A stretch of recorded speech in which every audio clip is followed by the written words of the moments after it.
Hello friends, welcome to my YouTube channel A to Z info. दोस्तों, आज हम डिस्कस करेंगे NCERT class 6 history chapter second, जो कि आज है on the trail of the earliest people, इब्तदाई इंसान की तलाश। कि इब्तदाई इंसान कह सकते हैं कि जो एंशियंट टाइम में लोग थे उनके बारे में हमें कैसे पता चला और उनका लाइवलीहुड क्या था, वो अपनी ज़िंदगी को, लाइफ को कैसे स्पेयर करते थे, और उसी के बारे में हम पढ़ेंगे। तो जिस तरह के यहाँ पे आपको टाइटल भी दिख रहा होगा, चैप्टर सेकंड है on the trail of the earliest people. यहाँ पे एक छोटी सी कहानी दी गई है। एनसीईआरटी का ये फीचर है कि कोई सा भी चैप्टर शुरू किया जाता है तो उससे पहले एक रेसेंट से जोड़ के दिया जाता है कि जिससे आपके माइंड को कन्वर्ट किया जा सके कि जो टॉपिक है उसके तरफ। तो तुषार एक लड़का है जो कि एक मरतबा सफ़र कर रहा था, एक अपने कज़िन के वेडिंग में जा रहा था। जाते जाते उसको मतलब विंडो से वो देख रहा था, बाहर झांक रहा था, तो उसको छींक लिया। इतने में उसके अंकल आए और बोलते हैं कि बेटा, तुम्हें पता है कि ये ट्रेन कब स्टार्ट हुई? ये ट्रेन जो है 150 साल पहले स्टार्ट हुई। And that people began using buses a few decades later. और उसके बाद कुछ दिनों के बाद लोग क्या है, बसों का इस्तेमाल करने लगे। तुषार इससे घबरा गया। When people couldn't travel quickly from one place to another, वो कह रहा कि जब लोग एक जगह से दूसरी जगह आसानी से सफ़र नहीं कर सकते हैं, did they spend their entire lives where your they were born not quite, क्या वे लोग वहीं भी अपनी ज़िंदगी लाइफ स्पेयर करते थे जहाँ पे वो पैदा करते थे? ऐसा हो नहीं सकता। वो एक तरह के मतलब आश्चर्य करता है। अब क्योंकि यहाँ पे पास्ट के बारे में बताया जा रहा है कि जो लोग चूँकि ट्रेन जो है आज के 150 ईयर्स अगो पहले ये मतलब आया है हमारे बीच में, जिसको हम यूज़ कर रहे हैं। उससे पहले क्या था उसी के बारे में हम पढ़ रहे हैं। The earliest people why were they on the move, कि जो अर्लीस्ट पीपुल थे, इब्तदाई इंसान थे, वो लोग इधर उधर क्यों जाते थे? We know about people who lived in the subcontinents as early as 2 million years ago. 20 lakh साल पहले की बात है कि जो सब कॉन्टिनेंट में लोग रहते थे। Today we describe them as hunter gatherers. आज उन्हें हम क्या कहते हैं? Hunter gathers. हंटर गैदर्स मतलब क्या होता है कि अपना लाइवलीहुड जो है, मतलब खाने की चीज़ें हैं उसे जमा करने वाले, यानी उसके लिए क्या हो सकता है? जानवर का शिकार करना, ठीक है, और फिर पेड़ पौधे से और फ्रूट्स वगैरह को लाना, इन तमाम चीज़ों को जमा करने वालों को हंटर गैदर्स कहते हैं। The name Kemps from the way in which they got their food. ये नाम उसी चीज़ से मिला है जिससे कि वो अपने फूड को जमा करते, क्योंकि उनका काम ही था। हंटर गैदर्स क्यों कहते हैं? कि वो अपने ज़रूरत की चीज़ों को जमा कर सके, तो फूड को गैदर करने की वजह से इनको हम हंटर गैदर कहते हैं। Generally they hunted wild animals, caught fish and birds. वो क्या करते थे? जनरली ये करते थे कि वो जो वाइल्ड एनिमल्स होते थे उनको हंट करते थे, उनका शिकार किया करते थे। मछलियाँ पकड़ते थे और चिड़ियाओं को, पंछियों को वो शिकार करते थे। Gathered fruits, roots, nuts, seeds, leaves, stalks and eggs. और इन चीज़ों को वो जमा करते थे किसी तरीके से। फ्रूट्स में आपका जो अंडर रूट होता है, जैसा आपका आज के दौर में हम कह सकते हैं बीट, चुकंदर है, रेडिश है, कैरेट है, ठीक है, तो अंडर रूट वाले जो फ्रूट्स होते हैं उन्हें भी वो जमा करते थे। नट्स, अखरोट है, सीड्स, बीज वगैरह, लीव्स, पत्तियों को, ठीक है, स्टॉक्स जो है तने वगैरह, और एग्स, इन चीज़ों को वो जमा करके अपने लाइवलीहुड को स्पेयर करते थे। The immense variety of plants in a tropical land like ours meant that gathered plant produce was an extremely important means of obtaining food। और बहुत सारे पेड़ पौधे या दूसरे रिसोर्सेज थे जो उनको अपने फूड जमा करने में काफ़ी इम्पोर्टेंट रोल अदा करते थे। तो उन चीज़ों को वो इस्तेमाल करते थे जहाँ से उन्हें अपना लाइवलीहुड जमा करने में मदद मिलती थी। None of these things we say to do. There are several animals that run faster than us, many that are stronger. To hunt animals or catch fish and birds, people need to be alert। जिन जानवरों का वो लोग शिकार करते थे, कभी कभी ऐसा होता है कि वो जानवर काफ़ी अलर्ट हुआ करते थे, काफ़ी तेज़ दौड़ते थे। कभी कभी उनको पता चल जाता था जानवरों को कभी कि हमें कोई शिकार करने आ रहा। तो जानवरों को अलर्ट होने से पहले इस वजह से जो हंटर होते थे उन्हें काफ़ी अलर्ट रहना पड़ता था कि अगर अलर्ट होकर नहीं जाएंगे तो हमारा जो शिकार है वो हमसे दूर चला जाएगा, ठीक है। To be alert, quick and have tools of presence of mind, और एकदम अटेंटिव माइंड होकर रहना पड़ता था। To collect plant produce, you need to find out which plants are parts of plants are edible, और ऐसे पेड़ पौधों को वो लोग पकड़ते थे या लेते थे जो कि खाने के लायक हो, जिसमें कोई नुकसान ना हो, जो पॉइजनस ना हो। That is can be eaten, edible किसे कहते हैं, जो कि खाया जा सके। As many can be poisonous, इसलिए कि उनमें से बहुत सारे पेड़ पौधे ऐसे भी थे जो जहरीले थे। You also need to find out about the seasons when the fruits ripen, और उन्हें ये भी पता रहता था कि कौन से मौसम में फल पकेंगे। तो इन तमाम चीज़ों के बारे में वो जानते थे, क्योंकि उनकी जो लाइफ थी उसी पे डिपेंड थी। इसी वजह से उसके तमाम फीचर्स के बारे में और उनके सीजन्स के बारे में अच्छी तरीके से जानते थे। List the skills and knowledge that the children of this communities had, तो ये बताना है यहाँ पे कि उस कम्युनिटी के जो लोग रहते थे, आज कम्युनिटी के जो लोग हैं इतने अवेयर नहीं है कि 5 साल 8 साल 10 साल को हो जाए तो वो हंटिंग करना जान जाए, फूड गैदरिंग जान जाए, लेकिन उस टाइम पे लोग इतने अवेयर थे, स्किल्ड थे कि वो उनका मेन जो रिसोर्स था वो हंटिंग ही था। एनिमल हंटिंग करते थे या फिर फूड गैदरिंग का काम करते थे। ये लोग, उन लोगों का काम ही यही था कि ये करते थे, इसी वजह से स्किल्ड माने जाते थे इस फील्ड के। They are at least 4 reasons why hunter gatherers move from place to place. जो हंटर गैदर्स थे, इब्तदाई इंसान थे, वो एक जगह से दूसरी जगह क्यों जाते थे, उनके जाने की वजह क्या है, क्योंकि एक जगह नहीं रह सकते, उनको एक जगह से दूसरी जगह जाना ही पड़ता था। फर्स्ट वे दिखा रहे हैं, first if they had stayed at one place for a long time they would have eaten up all the available plants and animal resources, therefore they would have had to go elsewhere in search of food. इसलिए कि अगर वो एक ही जगह रहते तो सब कुछ खा जाते, जितना पेड़ पौधा जानवर सब कुछ होता है वो खा जाते और ख़त्म हो जाता। इसी वजह से उन्हें एक जगह से दूसरी जगह जाना पड़ता था अपने फूड को सर्च करने के लिए।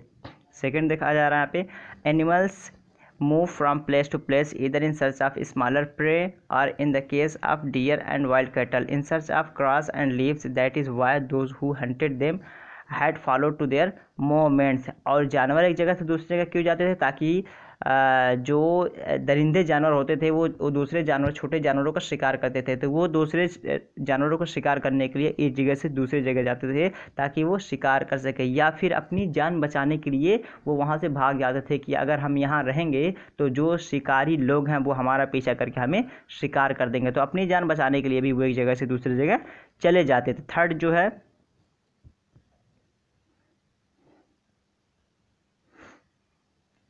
Plants and trees bear fruit in different seasons. तीसरा यह है कि प्लांट्स होते थे या ट्रीज होते थे, उनमें जो फ्रूट्स आते थे डिफरेंट सीजन में आते थे। So the people may have moved from place season two season in search of different kinds of plants. ठीक है, तो जब जो आपका प्लांट्स है या ट्रीज़ है उसमें डिफरेंट टाइप्स के डिफरेंट सीजन में फ्रूट्स आते थे, तो उन फ्रूट्स को लेने के लिए, ऑब्टेन करने के लिए वो सीज़न टू सीज़न एक जगह से दूसरी जगह मूव करते थे ताकि वो उन्हें पा सके आसानी से और खा सकें। फोर्थ जो आपका है, people plants and animals need water to survive. लोग, ठीक है, जैसे लोग हैं, पेड़ पौधे, जानवर नीड वाटर टू सर्वाइव, इनको क्या पानी की ज़रूरत पड़ती थी। Water is found in lakes, और पानी जो मिलते थे झीलों में पाए जाते थे, और स्ट्रीम्स या झरने में, एंड रिवर्स या नदियों में, while many rivers and lakes are perennial.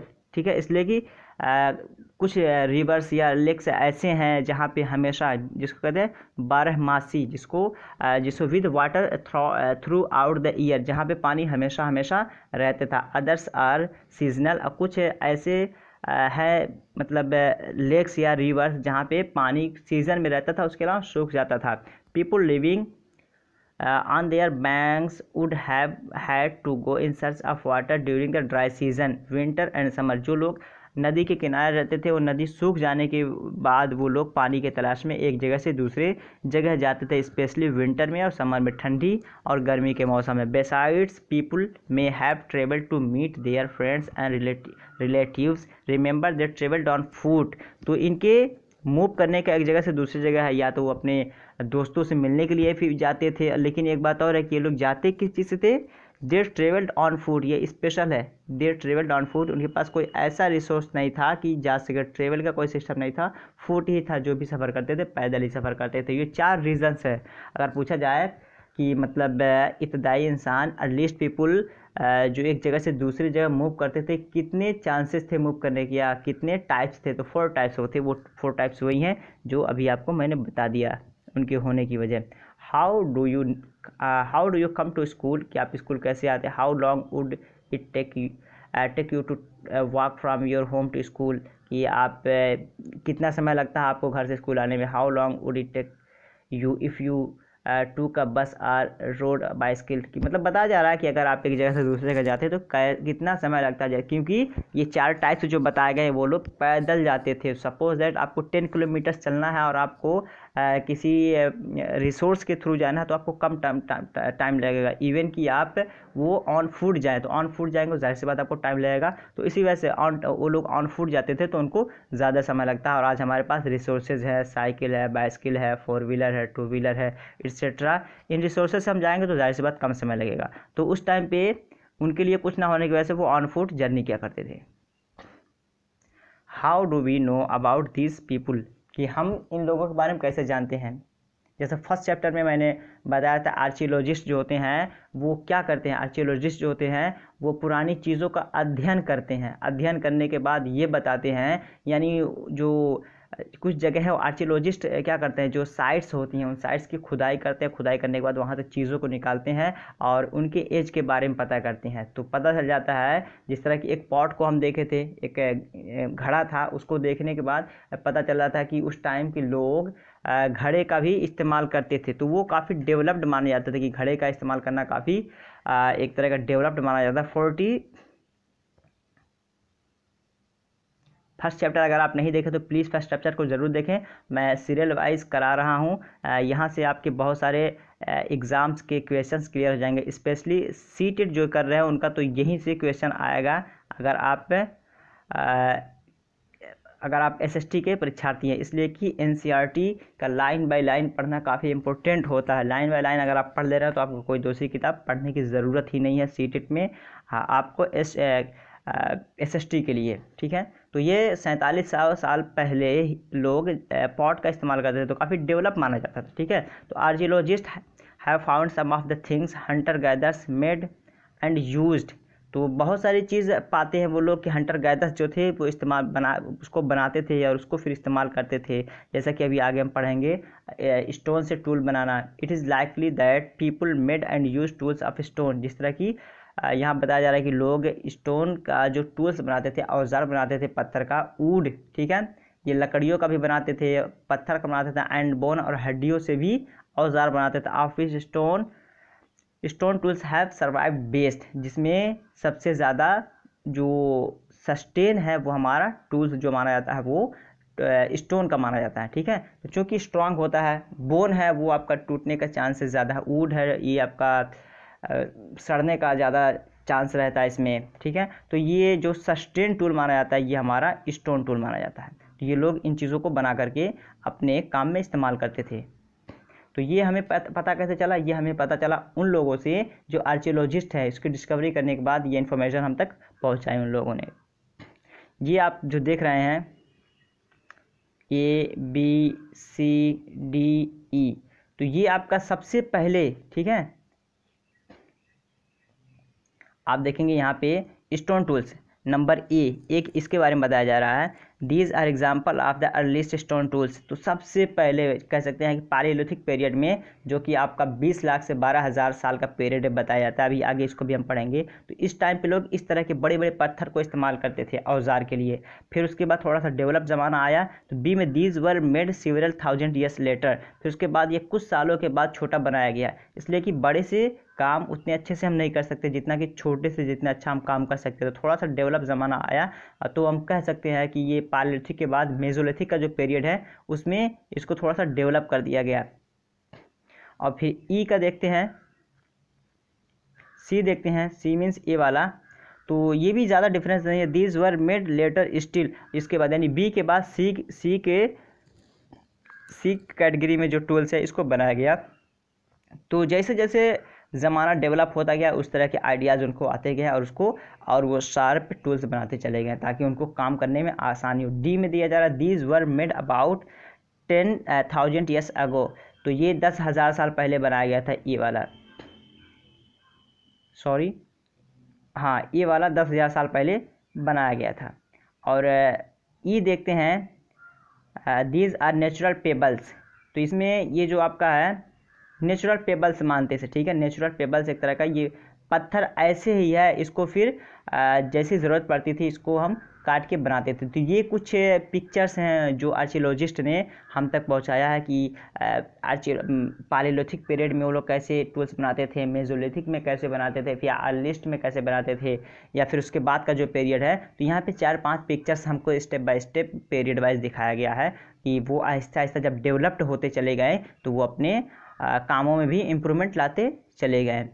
Some uses of stone tools are given below, make a list of what these tools are used for and try and decide which of these tasks could be performed using a natural pebbles, give reasons of your answer। कुछ examples जो ऊपर दिए गए हैं उसको देखने के बाद आप बता सकते हैं कि उनका इस्तेमाल किस चीज़ों में होता है। जाहिर सी बात है वो लोग बनाते थे तो क्या करते थे, शिकार करते थे, शिकार करने के अलावा उससे आग जलाने का भी काम करते थे, घर बनाने के लिए भी इस्तेमाल करते थे, और दूसरे रिसोर्सेज में हम कह सकते हैं कि खुदाई के लिए भी इस्तेमाल करते थे, और कपड़े सिलने के लिए भी इस्तेमाल करते हैं। अभी पढ़ेंगे आगे।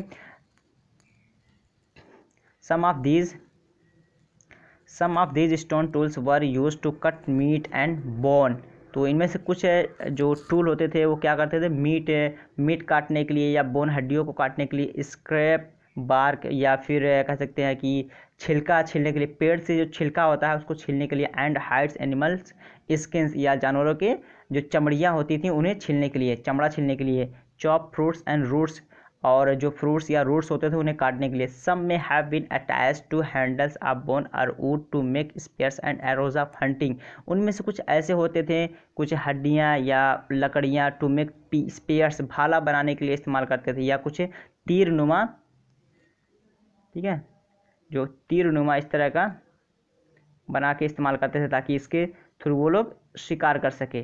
तो ये एरो बनाते थे ताकि वो अपने शिकार के काम ला सके। Other tools were use to chop wood, और दूसरे टूल ऐसे भी थे जिससे वो लकड़ियाँ काट सके। Which was used as fire wood, जो कि फायर वुड होता था उससे बनाते। Wood was also use to make huts and tools, और लकड़ियों का इस्तेमाल किसमें, हट झोपड़ी बनाने के लिए और टूल्स बनाने के लिए भी इस्तेमाल करना शुरू कर दिए। तो देखिए अभी तक हम पहला फिगर जो यहाँ पे देखे हैं, यहाँ पे क्या करते थे फर्स्ट टाइम पे पालियोलिथिक पीरियड में, यानी 20 लाख साल का जो पहला पीरियड पालियोलिथिक का, उस टाइम पे इस तरह से टूल खाली बनाते थे। लेकिन आहिस्ता आहिस्ता जब डेवलप होने लगा तो यहाँ तक कि वो ये भी पता चल गया कि हमें हट जो वुड है उसका भी इस्तेमाल कर सकते, तो वुड से वो लोग हट बनाना, झोपड़ी, अपना हैबिटेट बनाना शुरू कर दिए।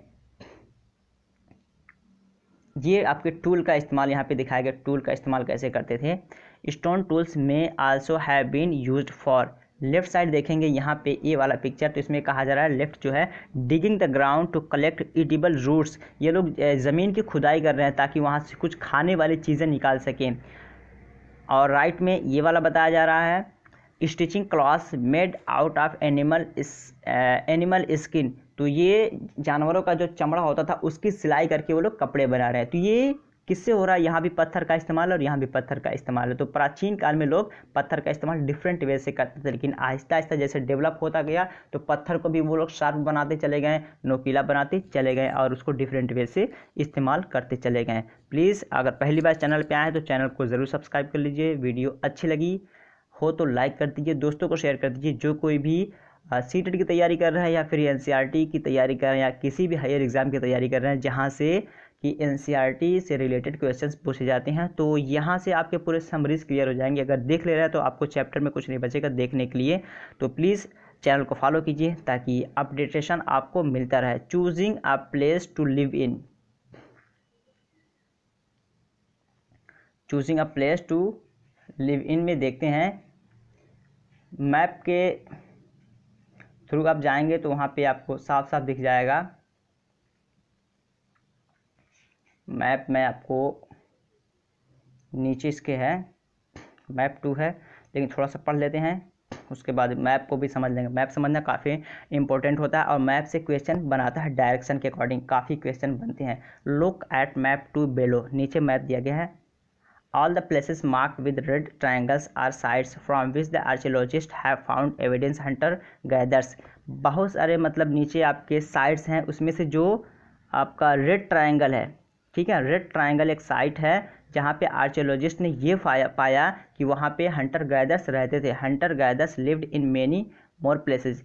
तो इसके अलावा बहुत सारे प्लेसेस हैं, साइट्स हैं जहाँ पे हंटर गैदर्स रहते थे, लेकिन जो रेड ट्रायंगल है वहाँ पे ये दिखाया गया कि यहाँ पे हंटर गैदर्स रहते थे। Only some are shown on map. कुछ ही साइट्स ऐसे हैं जो दिखाए गए हैं, उसके अलावा बहुत सारे अभी ऐसे भी हैं जो इस साइट में आपको, इस मैप में आपको नहीं दिखाया गया है। Many sites were located near source of water. कुछ साइट्स ऐसे हैं, ऐसे जगह पे लोकेट थे जहाँ पे वाटर ईजिली अवेलेबल हो जाए, यानी पानी पीने के लिए उनके मतलब काफ़ी दूर ना जाना पड़े। जहाँ पे पानी होता था वहीं पे वो लोग अपना रेजिडेंस बना लेते, such as rivers and lakes. तो रिवर्स और लेक्स के पास वो अपना रेजिडेंस बना लेते थे ताकि पानी के लिए, चूँकि उस टाइम पे पानी को जमा करना काफ़ी दुश्वार होता था। पानी के लिए एक जगह से दूसरी जगह जाते थे और फूड गैदरिंग तो कर लेते थे, एनिमल्स हंटिंग करके या फिर और दूसरे रिसोर्सेज के थ्रू अपने फूड गैदरिंग कर लेते थे, जिससे लाइवलीहुड उनका ईजी हो जाता था।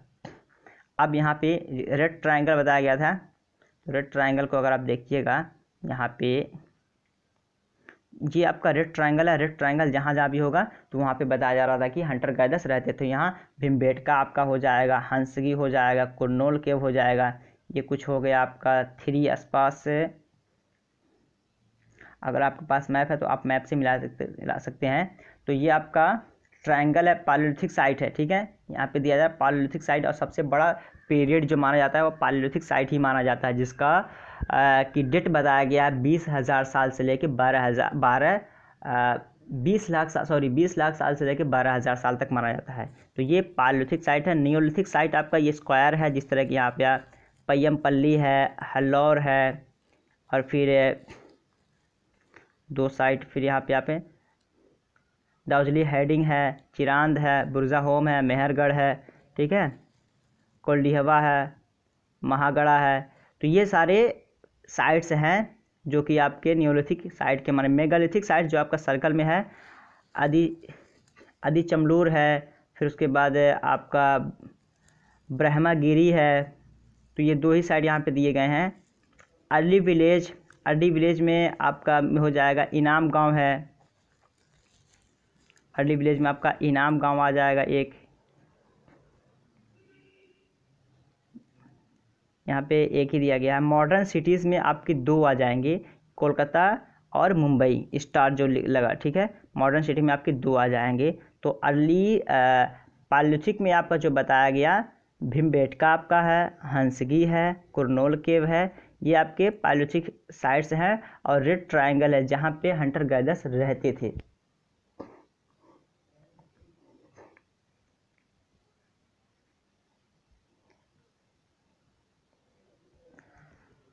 As stone tools were important, people tried to find place where good quality stone was easily available।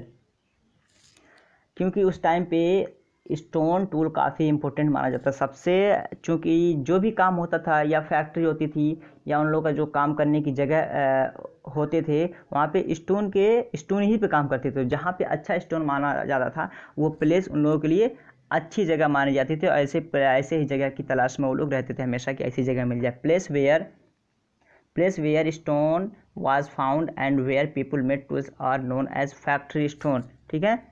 तो वो प्लेस जहाँ पे वो स्टोन को पाते थे और जहाँ पे वो स्टोन से टूल बनाते थे, उन्हें वो फैक्ट्री साइट बोलते थे।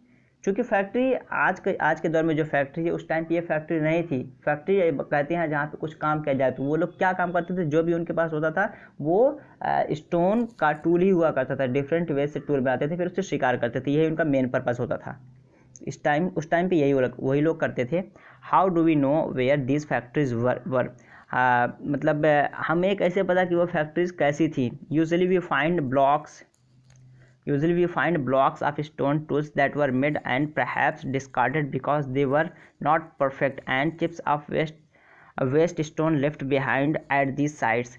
हमें कैसे पता चला कि वहाँ पे फैक्ट्रीज थी। यूजुअली वी फाइंड, हमें ये पता चलता है कि जो ब्लॉक ऑफ स्टोन, जो बहुत सारे स्टोन होते थे, टूल, जो स्टोन के टूल्स होते थे वो या तो बेकार होने की वजह से उनका मतलब टूल अच्छे तरीके से नहीं बन पाता था, टूट जाता, तो वो लोग उसे वहीं पे छोड़ देते थे। जब छोड़ देते थे तो ये पता चला डिस्कवरी के बाद कि यहाँ पे वो लोग टूल बनाते थे, यहाँ पे उनका स्टोन फैक्ट्री होता था, because they were not perfect, उनका टूल परफेक्ट ना होने की वजह से उसे वहीं पे छोड़ देते थे, इसलिए कि उनके काम पर नहीं रहता था। तो एक तरह का वहाँ पे हमें सिंबल मिल गया कि यहाँ पे लोग स्टोर करके टूल्स बनाते थे। And chips of waste stone left behind at this sides, और जो वेस्ट स्टोन होता था उसे उस साइड पे छोड़ देते थे। Sometimes people lived here for longer spells of time, this sites are called habitation cum factory sites. तो कभी कभी ऐसा होता था कि वहाँ पे अगर पत्थर अच्छे मिल जाते थे और उनका काम भी अच्छा चलता था, औजार भी अच्छे बन जाते थे, तो वहाँ पे लंबे समय तक रहते थे, वहीं पे वो लोग रहते भी थे और फैक्ट्री भी वहीं करते थे, यानी बनाते भी थे। तो ऐसे साइट्स को क्या बोलते हैं? Habitation cum factory site. पूछा जाए कि हैबिटेशन कम फैक्ट्री साइट कैसे कहते हैं, तो हैबिटेशन कम फैक्ट्री साइट उसे बोलते हैं जहाँ पे लोग रहते हों और वहीं पे अपने पत्थर के औजार भी बनाते हों, उसे हम बोलते हैं हैबिटेशन कम फैक्ट्री साइट। ये आपका मार्जिन एरिया काफ़ी इंपॉर्टेंट होता है, इसे पढ़ना ज़रूरी होता है। Bhimbetka in present day Madhya Pradesh. Bhimbetka जो है ये प्रेजेंट टाइम में कहाँ पड़ता है? आपका मध्य प्रदेश में पड़ता है, एमपी में पड़ता है। Some sites known as habitation sites, कुछ साइट्स ऐसे हैं जिन्हें हम हैबिटेशन साइट्स बोलते हैं। हैबिटेशन साइट उसे बोलते हैं जहाँ पे लोग रहते हों। Are place where people lived, वो जगह है जहाँ पे लोग रहते हैं। These include caves and rock shelters, इन जगहों पे क्या है? केव्स हैं, गुफा हैं, और रॉक शेल्टर्स, पत्थर की पनागाहें हैं। Such as one shown here people choose these natural caves because they provide shelter, इसलिए कि लोग ऐसे ही जगह को चूज़ करते थे इसलिए कि वहाँ पे उन्हें नेचुरल प्रोटेक्शन मिलता था फ्रॉम द रेन, बारिश से, गर्मी से, एंड विंड, और हवा, तेज़ हवाओं से। ठीक है। Natural caves and rock shelters are found in the Vindhyas, natural जो केव्स है या शेल्टर है वो ज़्यादातर कहाँ पाया जाता है? विंध्या में पाया जाता है और दक्कन प्लेटू में पाया जाता है।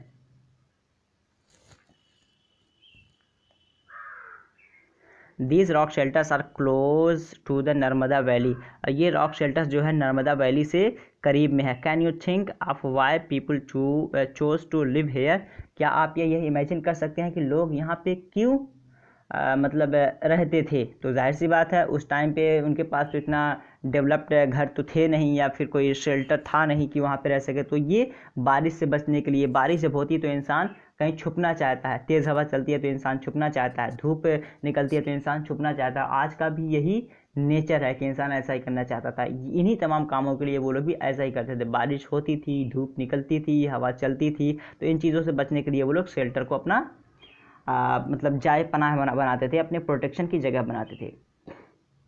If you had to describe the place you live in, which of the terms would you choose, कि अगर आप ये सोच रहे हैं कि आप किसी जगह रहें तो इनमें से आप किसको फॉलो करेंगे? या हैबिटेशन जहाँ पे सिर्फ रहा जा सके, फैक्ट्री जहाँ पे सिर्फ काम किया जा सके, या हैबिटेशन कम फैक्ट्री जहाँ पे काम किया जा सके और रहा जा सके? तो ये जो अर्लीस्ट पीपल थे वो क्या करते थे? हैबिटेशन कम फैक्ट्री को ज़्यादा प्रीफर करते थे, इसलिए कि उन्हें काम करने के लिए एक जगह से दूसरी जगह नहीं जाना पड़ता था, उनका काम भी हो जाता था वहीं पे और वो लोग रह भी लेते थे। इसी वजह से ऐसे साइट्स को वो लोग सर्च करते थे जहाँ पे उन्हें ईजिली पानी अवेलेबल हो जाए और हैबिटेशन के साथ साथ फैक्ट्री भी उनका वहीं पर हो जाए, अच्छे स्टोन्स मिल जाए, उनके टूल्स अच्छे बन जाए, तो ऐसी जगह को वो ज़्यादा प्रीफर करते थे। तो उनके अकॉर्डिंग हम देखेंगे तो ये लोग तो ऐसे जगहों को प्रीफर करते हैं, लेकिन आज के दौर में लोग अगर प्रीफर करेंगे तो हैबिटेशन को प्रीफर करेंगे, क्योंकि फैक्ट्री से दूर रहना चाहते हैं, प्योर इन्वायरमेंट चाहते हैं।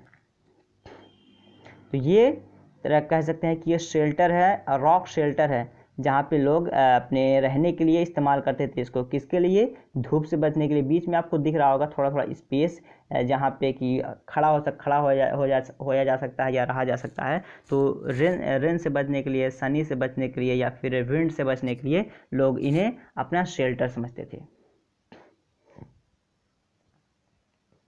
साइट्स के बारे में पढ़ेंगे यहाँ पे। कुछ साइट्स हैं। Sites are place where the remains of things, tools, pots, buildings etcetera. तो साइट्स वो है जहाँ पे कुछ टूल्स मिले हों, पॉट्स मिले हों, बिल्डिंग्स हों, उसे हम साइट्स बोलते हैं। जिस तरह की अभी हम पीछे पढ़े हैं कि हमें कैसे पता चला उनके फैक्ट्री के बारे में, तो उनके फैक्ट्री के बारे में इस तरह पता चला कि वहाँ पे लोग जो उनका वेस्ट टूल हो जाता था या परफेक्ट टूल ना होने की वजह से छोड़ के चले जाते थे, तो डिस्कवरी के बाद आर्कियोलॉजिस्ट ने उनका डिस्कवरी किया, उसको पता किया तो पता चला कि यहाँ पे लोग टूल्स बनाते थे। तो इस तरह हमको पता चला टूल्स है, पॉट्स है, बिल्डिंग्स है, ठीक है, वर फाउंड, ये चीज़ें वहाँ पे पाई गई। जब चीज़ें जहाँ पे ये चीज़ें पाई जाती हैं या पाई गई हैं उसे हम साइट्स के नाम से जानते हैं। These were made, use and left behind the people, लोगों ने इसे बनाया था, इस्तेमाल किया था और इसे छोड़ दिया था, तो पता चला कि ये लोग इस्तेमाल करते थे इन चीज़ों का। These may be found on the surface of the earth, कुछ चीज़ें तो इसमें से ऐसी हैं जो ज़मीन के ऊपर मिली, बरीड अंडर द अर्थ, कुछ चीज़ें ज़मीन के अंदर दफन मिली, अंदर के अंदर बरीड मिली, or sometimes even under water, और कभी कभी तो ऐसा भी हुआ कि चीज़ों को पानी से भी निकाला गया। You will learn more about different sites in latest chapter, और भी बहुत सारे साइट्स के बारे में जिक्र होगा जो नेक्स्ट चैप्टर में आएगा, उसे हम वहाँ पे डिस्कस करेंगे, क्योंकि हम कंटिन्यू चैप्टर वाइज करते जा रहे हैं, तो वहाँ पे देखेंगे काफ़ी आसानी होगी। और अगर अभी बता देंगे विदाउट मतलब चैप्टर तो आपको दुश्वारी होगी, तो फिगर को दिखा के अगर पढ़ेंगे तो काफ़ी अच्छा होगा, कॉन्सेप्ट भी आपका वहाँ पर क्लियर हो जाएगा। मेकिंग स्टोन टूल्स, कि स्टोन का जो हम डिफरेंट वे से टूल्स बनाते हैं वो कितने तरीके से बनाते हैं। Stone tools were probably made using two different techniques, जो हम पत्थर के औजार बनाते हैं उसके बनाने के दो टेक्निक्स हैं, दो तरीके हैं। ये तरीके आप ज़रूर याद कीजिएगा, ये तरीके तो एग्ज़ाम में आते ही हैं या पूछा जाएगा। अगर आपको सब्जेक्टिव कोई सा एग्ज़ाम होता है, अगर आप स्कूल की तैयारी कर रहे हैं तो वहाँ पे लिखा जाएगा please write two different technical ways of making tools, तो वहाँ पे आपको ये लिखना पड़ेगा। First is called stone on stone, पहला तरीका क्या है, स्टोन ऑन स्टोन, एक पत्थर को दूसरे पत्थर पे रख के हम औजार बनाते हैं। The pebble from which the tool was to be made also called the core, कि वो मतलब पत्थर जिस पे हम दूसरे पत्थर को रख के औजार बनाते हैं उसे हम क्या बोलते हैं, कोर बोलते हैं, ठीक है। ये आपका एक तरह का पॉइंट होता है जिसको हम रख के दूसरे पत्थर पे बनाते हैं। was held in one hand, another stone which was used as a hammer was held in the other hand, the second stone was used to strike off flakes from the firm till the required shape was obtained, ठीक है। तो क्या होता था कि suppose that यहाँ पे जिस तरह आपको पत्थर दिखाया गया है, तो यहाँ पे एक पत्थर ले लीजिए आप, ठीक है, और एक यहाँ पे एक दूसरा पत्थर है, तो इस पत्थर को हम इस पत्थर से एक दूसरे पत्थर पे मारेंगे, तो मारने के बाद जो हमारा रिक्वायरमेंट है, पर्पज़ है, जहाँ हम होल करना चाहते हैं वो जब तक होल ना हो जाए, या जो काटना चाहते हैं जब तक कट ना जाए तब तक वो नहीं बनेगा। लेकिन अगर वो कट गया, उस तरह बन गया, तो हमारा एक पर्पज़ पूरा होगा। इस तरह के हम प्रोसेस को बोलते हैं स्टोन ऑन स्टोन बोलते हैं, ठीक है। पहले प्रोसेस का नाम क्या है, स्टोन ऑन स्टोन, और सेकेंड का नाम क्या है, प्रेशर फ्लैकिंग, ठीक है। प्रेशर फ्लैकिंग नाम याद रखिए ज़रूर। Here the core was placed on a firm surface, यहाँ पे कोर की बात हो रही है। कोर का मतलब ये आपका जो बीच में छोटा सा दिख रहा है नोकीला टाइप का, इसको बोलते हैं। Here the core was placed on a firm of surface, the hammer stone was used on a place of bone a stone that was placed on the core to remove flakes that could be shaped into tools. Suppose that आप पे ये पत्थर लिए हुए हैं और आप सोच रहे हैं कि यहाँ से हमको काटना है, तो यहाँ पे अपना एक कोर आप डालेंगे, डालने के बाद आपका ये हैमर जो होगा, हैमर से आप इसको मारिएगा, ये आपका हैमर है। हैमर से मारने के बाद जब तक ये कट नहीं जाएगा तब तक ये आपका नहीं बनेगा। जैसे ही कट जाएगा समझ लीजिए आपका टूल बन गया। तो ये प्रेशर फ्लैकिंग के थ्रू है। पहला तो डायरेक्ट पत्थर को पत्थर पे मारते हैं, दूसरा ये है कि हैमर से हम उसको पत्थर पे नोकीले चीज़ से मारते हैं ताकि वो टूट जाए या कट जाए जो हम काटना चाहते हैं या बनाना चाहते हैं। तो दो प्रोसेस है आपके, स्टोन ऑन स्टोन या प्रेशर फ्लैकिंग। इन दो प्रोसेस से हम औजार बनाते हैं इजीली, और ये काफ़ी डिफ़िकल्ट भी होता है और काफ़ी आसान भी होता है, लेकिन उस टाइम पे उन लोगों के लिए काफ़ी आसान माना जाता था ये। नेक्स्ट देखते हैं, फाइंडिंग आउट अबाउट फायर। तो ये कैसे पता चला कि एंशियंट टाइम पे लोग आग का भी इस्तेमाल करते थे, इसका भी प्रूफ हमारे पास है, क्योंकि एनसीईआरटी ही प्रूफ माना जाता है। Find the Kurnool caves on map 2, ठीक है। कुरनोल केव को अगर आप मैप पे पाएंगे तो वहाँ पे आपको दिखेगा, मैप 2 में जाइएगा, कुरनोल केव आपको मिल जाएगा वहाँ पे, ठीक है।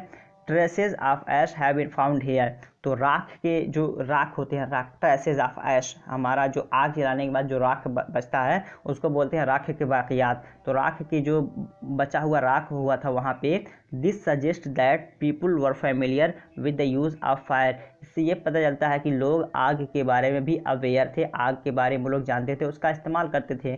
Fire could have been used for many things. आग का इस्तेमाल बहुत सारे पर्पज़ के लिए उस टाइम पे किया जा सकता था। As a source of light, मतलब लाइट के लिए भी इस्तेमाल करते थे, अंधेरा कहिए उसको उजाला करने के लिए इस्तेमाल करते थे। टू रोस्ट मीट, या फिर गोश्त भूनने के लिए उसको इस्तेमाल करते हैं। And to scare away animals, या जानवरों को डराने और भगाने के लिए इस्तेमाल करते हैं। तो ये पर्पज़ थे उनके, जो आज भी हम करते हैं। तो आज हम ये कर रहे हैं, तो और थोड़ा सा उसमें टेक्निक करके उसको डिफरेंट वे से टेक्निकली यूज़ करते हैं। लेकिन उस टाइम पे वो लोग जो भी करते थे अपने लाइवलीहुड को एक तरह का लग्जरियस बनाने के लिए, तो ये उनके टाइम काफ़ी अच्छा माना जाता था। लाइट के लिए उनकी ज़रूरत थी, चीज़ों को पकाना है तो भून लेते थे, या फिर जानवरों को भगाने के लिए, क्योंकि वो जंगल में रहते थे, जानवरों से उनका सामना होता था, तो अपने ज़रूरत के लिए वो चीज़ों को इस्तेमाल करते थे।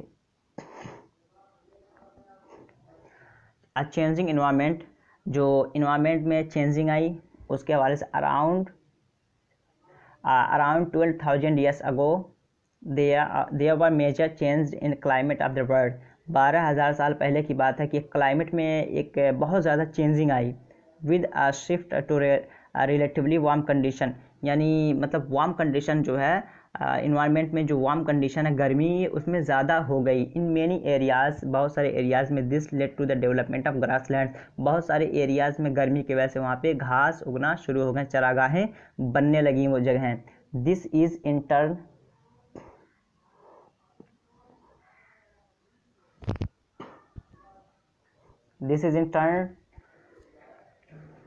Lead to an increase in the number of deer. तो इससे क्या हुआ, जब वहाँ पे चरागाहें बनने लगी, मतलब ग्रासलैंड बनने लगा, तो जो डियर वहाँ पे ज़्यादा होने लगे। एंटलोप है, गॉट है, शीप है, एंड कैटल, ये सारे जानवर जो हैं वहाँ पे ज़्यादा होने लगे, पलने लगे। Animals that survived on grass, वो जानवर जो घास पे पल सकते थे, बढ़ सकते थे, उनकी लाइफ सस्टेन हो सकती है, उन जानवरों में बढ़ोतरी होने लगी, क्योंकि ग्रासलैंड ज़्यादा होने लगा तो जानवर उस घास को चर के रहने लगे, काफ़ी दिनों तक जिंदा रहने लगे। Those who hunted these animals now followed them. तो वो लोग जो उस टाइम पे जानवरों का शिकार करते थे, इन जानवरों को फॉलो करने लगे, इनके पीछे जाने लगे, कि मतलब इन जानवरों में बढ़ोतरी क्यों होने लगी। लर्निंग अबाउट देयर फूड, उनके फूड के बारे में जानना शुरू कर दिया कि ये लोग खाते क्या हैं, हैबिट्स के बारे में, एंड अदर ब्रीडिंग सीजन्स, और उनके ब्रीडिंग सीजन के बारे में कि वो जानवर बच्चे कब देते हैं। It is likely that this help people to start thinking about herding and rearing these animals. तो इस तरीके से उनको पता चल गया कि उन्हें चराना कैसे है, उन्हें पालना कैसे है, उनकी परवरिश कैसे करनी है, देखनी कैसे है, या जानवरों को देखभाल कैसे करना है, उन तमाम चीज़ों के बारे में उन्हें पता चलने लगा। जब जानवर बढ़ना शुरू हो गए ग्रासलैंड की वजह से, तो लोग जो हंटर थे उन जानवरों के बारे में डिटेल से जानना शुरू कर दिए। Fishing also become the important. ठीक है, तो फिशिंग जो है, जानवरों का मछलियाँ मारना, यह भी काफ़ी इम्पोर्टेंट हो गया। This was also a time when several grain bearing grasses.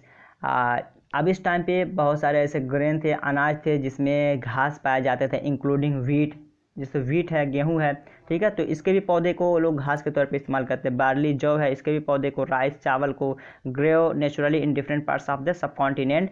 तो बहुत सारे सब कॉन्टिनेंट में ये उगना शुरू हो गए। Man and women children probably collected the grains as food. मर्द औरत दोनों मिलकर फूड को जमा करने शुरू कर दिया। And learn where they grew, और ये भी जानना शुरू कर दिए कि ये कहाँ पे ज़्यादा पैदा होता है। एंड व्हेन दे राइपेंड, और ये कब मतलब पक जाता है कि खाने के लायक हो जाता है।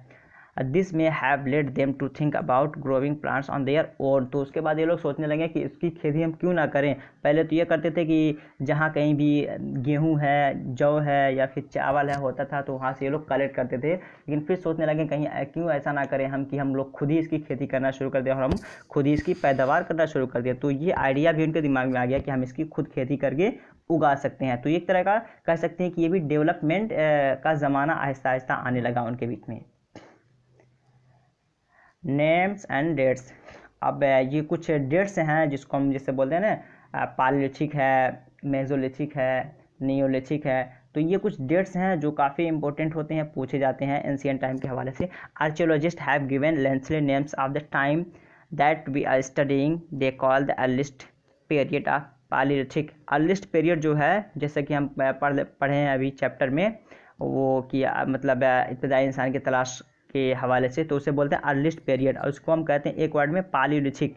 This comes from two Greek words, palaeo meaning old and lithos meaning stone. तो ये दो वर्ड से मिलके बना है पालियो एंड लिथस, जिसका मतलब है कि ओल्ड स्टोन यानी पुराने ज़माने का पत्थर। जैसा कि हम पहला पत्थर जो देखे थे बड़ा बड़ा, तो वो पालियोलिथिक पीरियड का था। तो उस टाइम पे लोग पत्थर को बहुत छोटा नहीं कर पा रहे, तो उनको आइडिया नहीं था कि हम पत्थर को छोटा भी कर सकते हैं, लेकिन जो मिल गया था उसी से वो लोग काम करते थे। The time points to the importance of finds stone tools. तो उस समय की सबसे बड़ी फीचर क्या है कि उस टाइम पे वो स्टोन से टूल्स बनाते थे। The Palaeolithic period extends from 2 million years ago to about 12 years ago. तो पालियोलिथिक पीरियड जो माना जाता है 20 लाख साल से लेकर 12,000 साल तक का पीरियड माना जाता है। This long stage of time is divided into the lower, middle and upper palaeolithic. तो इस पालियोलिथिक पीरियड को 3 हिस्सों में बांट दिया गया है। किसमें? लोअर में, मिडिल में, अपर में। This long span of time covers 99% of human history. तो ये आपका जो पालियोलिथिक पीरियड है, ये मानव इतिहास का 99% मतलब टाइम जो है कवर करता है ये। तो सारा हिस्ट्री जो पाया जाता है ये आपका पालियोलिथिक पीरियड ही में पाया जाता है। 99% इतिहास इसके बारे में लिखा गया है। The period when we find environment change, वो पीरियड जिसमें हम पाते हैं कि इन्वायरमेंट में चेंजिंग हो रही है। Beginning about 12,000 years ago till about 10,000 years ago, जो कि आपको मिलता है 12,000 साल से लेके 10,000 साल के बीच का जो पीरियड है उसको हम बोलते हैं मेसोलिथिक। मिडिल स्टोन, वो आपका ओल्ड स्टोन है, ये आपका मिडिल स्टोन है, चूँकि ये मिडिल पीरियड माना जाता है। तो ये हम कह सकते हैं कि ये 2,000 साल का डिफरेंस है इसमें। Stone tools found during this period are generally tiny. तो इस टाइम पे जो पत्थर मिलने लगे आपको, छोटे छोटे मिलना शुरू हो गए, क्योंकि इनको आइडिया हो गया था कि हम पत्थर को छोटा भी कर सकते हैं और छोटा करके डिफरेंट पर्पस के लिए हम प्रॉपर्ली यूज़ कर सकते हैं। एंड आर कॉल्ड माइक्रोलिथ्स, और इसे माइक्रोलिथ्स भी कहते हैं। माइक्रो के माने छोटा होता है, तो ठीक है, छोटे छोटे पत्थर हम बनाना शुरू कर दिए। Microliths were probably stuck on to handle of bones or wood to make tools such as saws and sickles. तो माइक्रोलिथ्स एक तरह का प्रोबेबली मतलब इस दौर में लोगों को ये आइडिया मिलना शुरू हो गया कि पत्थर को हम हैंडल ऑफ बोन्स और वुड। तो इसमें इस टाइम पे ये भी दिमाग में उनके आ गया कि हम ये बोन जो है, हड्डियाँ, इनकी भी औजार बना सकते हैं, लकड़ियों के भी औजार बना सकते हैं। जैसा कि साज, जो हमारा साज आरी जो होता है लकड़ी काटने के लिए, या सिकल से हंसुली या हंसुआ होता है, उसको भी हम बना सकते हैं। At the same time older varieties of tools continue to be in use. और इस टाइम पे जो ओल्डर वैराइटीज़ थे टूल्स के, उसे भी इस्तेमाल किया जा रहा था और नए टूल्स को इन्वेंट किया जा रहा था जैसे जैसे वो डेवलप हो रहे थे। Look at the illustration on page 13. Do you notice any difference in the tools belonging to these periods? The next is यहाँ से we have also mentioned the names of some places. You will find the names of many more places in later chapter. कुछ है तो sites और place के नाम तो जिक्र हो गए, कुछ प्लेसेस या साइट्स आपको आगे मिलेंगे। We often use present day names of the place where people lived in the past because we don't know what they called them.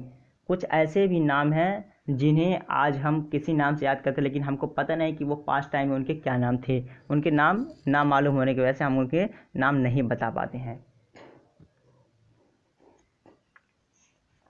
Rock painting and what they tell us. जो rock painting है, rock painting मतलब चट्टानों पे जो तस्वीरें बनाई गई हैं वो हमें क्या बताती हैं। मेनी ऑफ द केव्स इन विच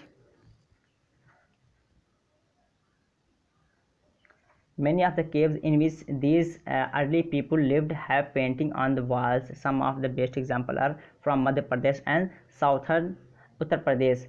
तो बहुत सारे केव्स जो आपकी गुफाएं हैं उसमें पेंटिंग्स बनाई गई हैं। जो मतलब गुफाओं की दीवारों पे पेंटिंग्स बनाई गई हैं, उसमें से सबसे अच्छा एग्जाम्पल कहाँ पाया जाता है? मध्य प्रदेश में और उत्तर प्रदेश के साउथर्ड में पाया जाता है। ठीक है, this paintings show wild animals drawn with great accuracy and skills.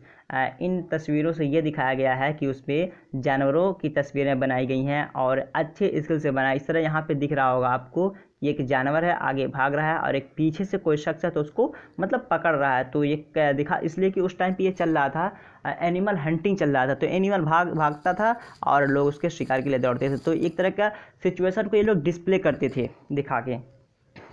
Why did who did वाट, किसने क्या किया। ठीक है, इसको थोड़ा सा पढ़ लें।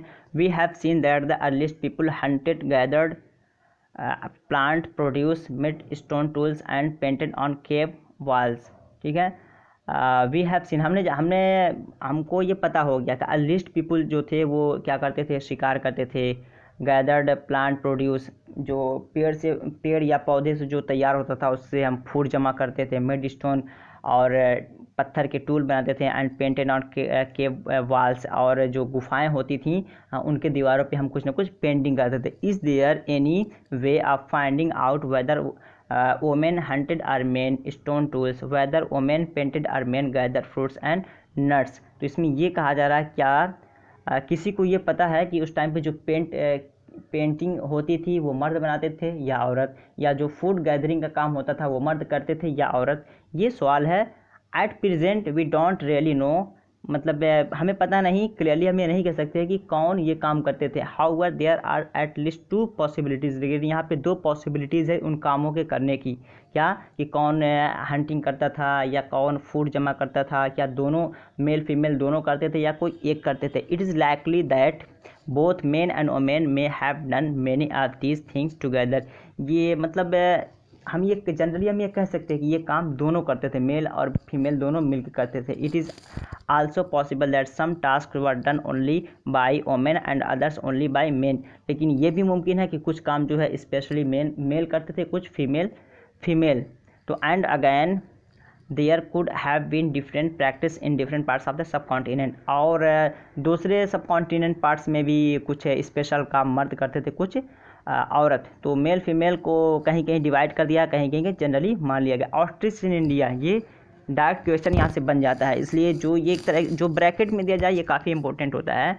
तो ostrich were found in India during the Palaeolithic period. Large quantities of ostrich egg shells were found at Patna in Maharashtra. तो ऑस्ट्रिच जो है, जिसको शुतुरमुर्ग बोलते हैं, ostrich were found in the India में पाया गया था। कब? पालियोलिथिक पीरियड में। पालियोलिथिक पीरियड आपको याद होना चाहिए, 20 लाख साल से लेकर 12,000 साल तक का इसका पीरियड है। Large quantities of ostrich egg shell, ostrich egg shell कह सकते हैं अंडे का जो छिलका होता है, एकदम लार्ज क्वांटिटी में पाया गया था। अंडा तो पाया नहीं जाएगा, जाहिर सी बात, सिंबल के तौर पे जो अंडे का छिलका है वो पाया जाएगा। कहाँ पे? पटने, महाराष्ट्र में एक जगह पटने, वहाँ पे पाया गया था। Designs were engraved on some pieces while beads were also made out of them. तो कहाँ पाया गया था? एक तरह का वहाँ पे कैसे पता चला? इसलिए कि वहाँ पे वो जो छिलके थे उसके सिंबल्स वहाँ पे पड़े हुए थे। जब उसकी खुदाई हुई, वहाँ पे आर्कियोलॉजिस्ट गए तो वहाँ पे देखे कि उस तरह के सिंबल्स पड़े हुए थे, जिससे उनको पता चला कि हाँ यहाँ पे कुछ था पहले। अ क्लोजर लुक हंसगी, तो ये थोड़ी सी मालूमात हंसगी के बारे में।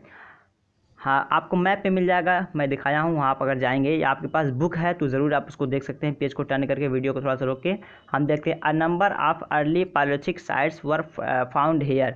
तो हंसगी में क्या है कि पालियोलिथिक साइट्स में पालियोलिथिक साइट्स जो है बहुत सारे हैं, वो जो कि दिखाए गए हैं पीछे। At some sites a large number of tools used for all sorts of activities.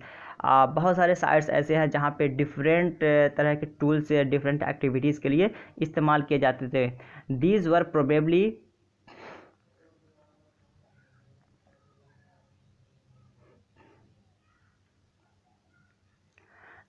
Probably habitation cum factory sites, और ये जो साइट्स थे हैबिटेशन कम फैक्ट्री। पालियोलिथिक में क्या था कि लोग जहाँ पे रहते थे वहीं काम भी करते थे। In some of the other smaller cities, और दूसरे छोटे शहरों में there is evidence to suggest that tools were made. और दूसरे बहुत सारे ऐसे शहर हैं जहाँ पे कि लोग सिर्फ टूल बनाते थे। Some of the sites were close to the springs, most most tools were made from limestone which was locally available. लेकिन देखिए हंसगी जो है इसका जो फीचर है, यहाँ पे लाइमस्टोन से टूल बनाते थे, चूना पत्थर को मिला करके टूल बनाते थे। चूँकि चूना और पत्थर जब मिला देते तो एक काफ़ी मजबूत मतलब कह सकते हैं कि हार्ड बन जाता है वो, ठीक है, हार्ड प्रॉपर्टी का रूप ले लेता है। तो लाइमस्टोन का जो टूल बनता था वो कहाँ पे, हंसगी में बनता था। तो ये ज़रूर रखिए कि लाइमस्टोन का जो टूल बनता था वो हंसगी में बनाया जाता था।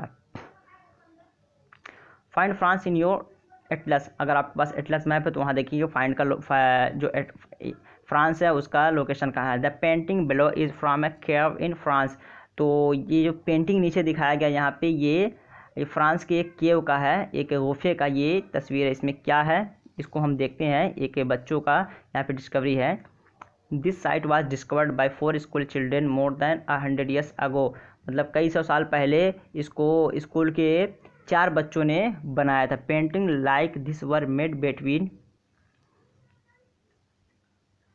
20,000 से लेके 10,000 के बीच, यानी 10,000 के पीरियड में इसको बनाया गया था। Many of these were of animals such as wild horses, जंगली मतलब घोड़े कह सकते हैं, ये सब जो आपके हैं हॉर्स हैं। In older wild from cattle, bison है, ऊली है, राइनासेरस है, रेनडियर है and bear painted in the bright colour. तो इन जानवरों की तस्वीरें बनाई गई थी एकदम ब्राइट कलर में, चमकीले रंग में बनाए गए थे।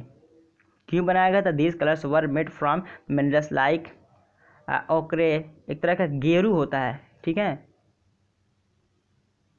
सॉरी इसको गेरू बोलते हैं। गेरू जो एक तरह का कलर होता है उसको इस्तेमाल करके मतलब किसी चीज़ की रंगाई होती है, या आयरन और या कच्चा लोहा and charcoal. It is possible that these painting were done on ceremonial occasion.